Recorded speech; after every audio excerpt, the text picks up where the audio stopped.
का फॉर्मूला पर तय। चिराग पासवान इस प्रस्तावित फॉर्मूले से नहीं है संतुष्ट। एलजेपीआर के मांग से अमित शाह की धड़कनें हुई तेज। बीजेपी जेडीयू के साथ खेला कर सकते हैं चिराग।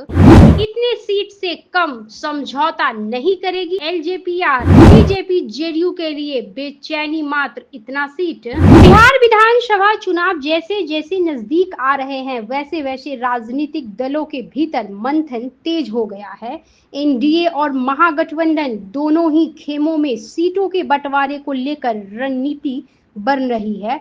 एक और जहां महागठबंधन लगातार बैठकों के जरिए फॉर्मूला तय करने की कोशिश में जुटा है, वहीं एनडीए के नेता दावा कर रहे हैं कि गठबंधन में सीट शेयरिंग को लेकर कोई विवाद नहीं है और सब कुछ सहज तरीके से तय हो जाएगा।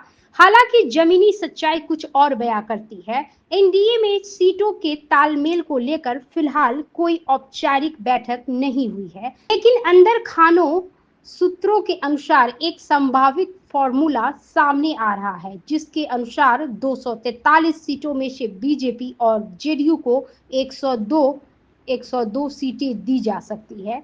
चिराग पासवान की लोक जनशक्ति पार्टी रामविलास एलजेपीआर को 28 सीटें, जीतन राम मांझी की हम पार्टी को 7 सीटें और उपेंद्र कुशवाहा की पार्टी को 4 सीटें दी जा सकती है। बड़ी बात यह है कि चिराग पासवान इस प्रस्तावित फॉर्मूले से संतुष्ट नहीं है। सूत्रों की माने तो एलजेपी रामविलास एनडीए की बैठक में 70 सीटों की मांग के साथ अपना दावा पेश करने की तैयारी में है।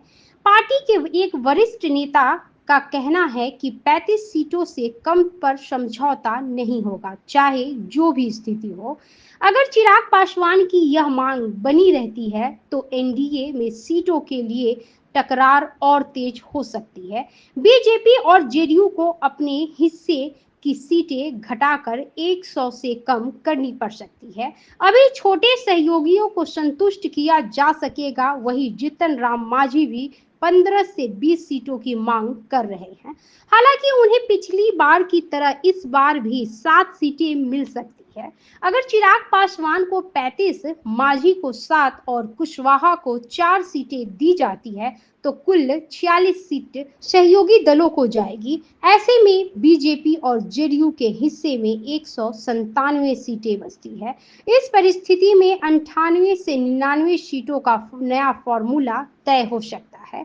एनडीए की अंदरूनी रणनीति पर अभी पर्दा पड़ा है, लेकिन जिस तरह से छोटे दलों की मांगे सामने आ रही है उससे स्पष्ट है कि सीटों का गणित इतना भी सीधा नहीं रहने वाला है।